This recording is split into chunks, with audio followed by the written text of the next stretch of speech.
Hey guys, this week we're doing a bonus video. We're gonna go through some of our older recipes that we really enjoyed and remake them so that we can upload them to YouTube. So this extra bonus video is for the Philippines, where we made adobo chicken and garlic fried rice.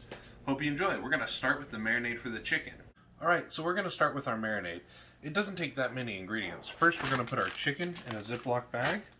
We're going to add 1/3 cup of soy sauce, about 3 ounces of rice wine vinegar,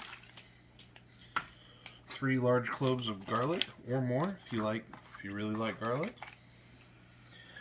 about 3 to 4 bay leaves, and I use 2 tablespoons of peppercorn medley, or you can just use normal black peppercorns.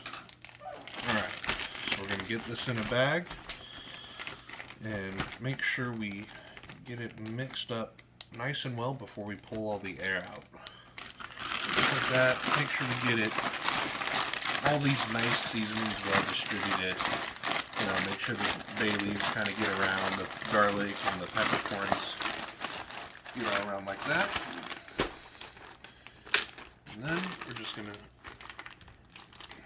gently squeeze to get as much of the air out as possible. You can also do this in like a bowl and put saran wrap on top if you prefer. This just makes it so it's one less dish. Alright, now we're going to put this in the fridge for 3 hours to overnight. Alright guys, now that our chicken is marinated for 3 hours to overnight, we're going to start searing it up. We're going to get our pan nice and hot, add about a tablespoon of olive oil, or not olive oil, canola oil. Let that warm up and coat the pan. And all we're going to do in this first step is sear up the exterior of the chicken, and we give it a nice texture and color. So we're going to take our chicken from our marinade, kind of give it a shake to shake off the excess marinade, and start skin side down, nice and hot. Careful, it might splatter because of the marinade. That. And then we'll just cover it real quick just to help with the splatter. Now, I recommend browning up the chicken in batches. We're only going to put them in there for about 1 minute to 2 minutes on each side. That way it can get nice and crisp. You want to brown it in batches so that it doesn't steam and get rid of that texture we're trying to go for. So again, just about 1 minute on each side, and then we're going to pull them out and set it aside. Alright. Now that our chicken is nice and browned on all sides, we're going to set it aside again. Also, for this recipe, we want to save the excess marinade because it becomes an important part of the glaze later. Alright, set that aside for now. We're going to take our pan, leave whatever oil and stuff's left in there, and then we're going to also just add a touch more oil, and then add in 1 onion and about 3 garlic cloves. We're just going to toss all those in. That way we can saute these up for a couple minutes.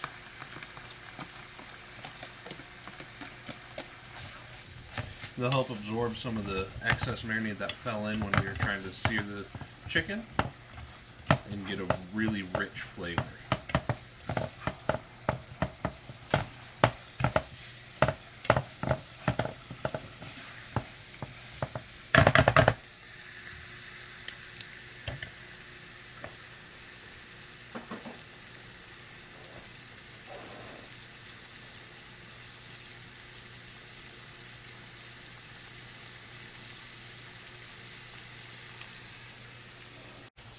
Alright, this has been sauteing for a couple minutes, getting all nice and soft. Now this is where our excess marinade comes in. We're going to add it, including all the bits of garlic and bay leaf and whatnot, right into the pan.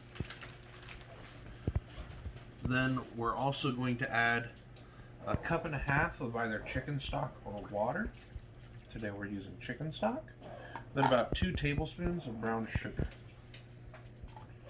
Now we're going to get this, get it up to a simmer. And once it starts simmering, we'll simmer it for about 5 minutes, and then we'll add our chicken. Alright, now that our sauce has been simmering for about 5 minutes, we're going to add our chicken back. We want to make sure we put it skin side up, And don't worry, you can overcrowd the pan as much as you want for this stage. Anyway, we want skin side up, that way it can retain its nice crispy texture we got in searing it. Just gently put this around. We also want to add any of the accumulated juices from the plate. Make sure that simmers, and then we're going to simmer that for about 20 to 25 minutes. In the meantime, we're going to make our garlic rice. Alright, so our chicken's been simmering for about 10 minutes, so it's about time to get started on our rice. First things first is we're going to get a nice big wok and put about 3 tablespoons of canola oil in there and get it nice and hot. Then we're going to take about 10 to 12 cloves of garlic that are minced and just toss them all in. We're just going to saute these till they're nice and golden brown. It'll give them the oil. Essentially, we're trying to infuse the oil with the garlic flavor for the rice. So we'll just make sure we're stirring this around. Don't want to cook the garlic too fast, but we still need the pan to be hot for when we do the fried rice. So we'll just kind of swap it around and mix it. You're also definitely going to want to use a slotted spoon like this, because we're going to need to pull all the garlic out for a little bit when we cook the rice. Now, another thing for the garlic fried rice is anytime you make fried rice, even your traditional Chinese style or this Filipino style, you'll want to use day-old rice. It just fries up better because the rice dries out so it doesn't clump together in the oil, and it'll give it a nice crispy texture.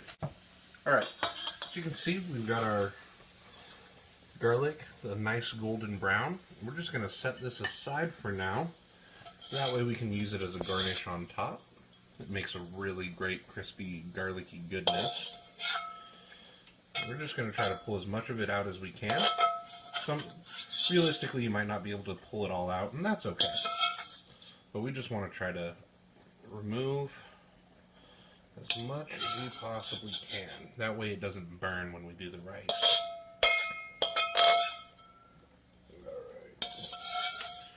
Alright. That should be good.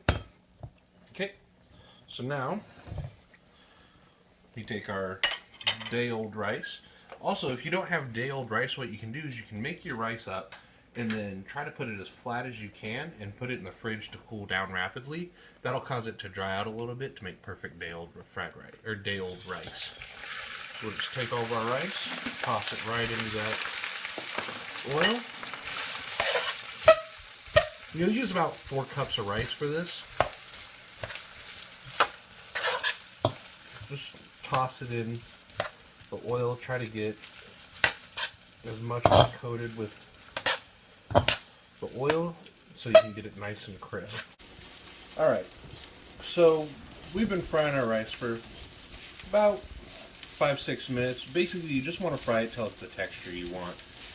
While you're frying it, if you get some extra crisp, you'll kind of want to lay it as flat as you can in your pan, and then just let it sit for, I don't know, about 30 seconds and start stirring again. That way you can get the rice moved around and nice and crispy right where you want it. So this is about done. So we're going to take this off and just wait till our chicken's done simmering and come up to temperature. Alright, our chicken's simmered and it's up to 160 degrees. Our sauce has reduced, so let's plate up.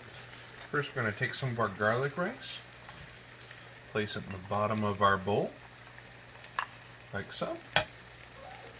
Take a nice piece of chicken, put it right on top.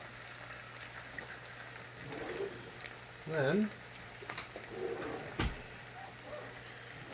we'll grab a spoon, get some of this nice sauce that's carameled up in the bottom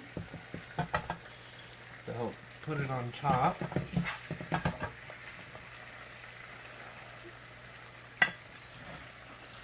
Then we'll put a pinch of our fried garlic from earlier and a pinch of scallions. Just like that.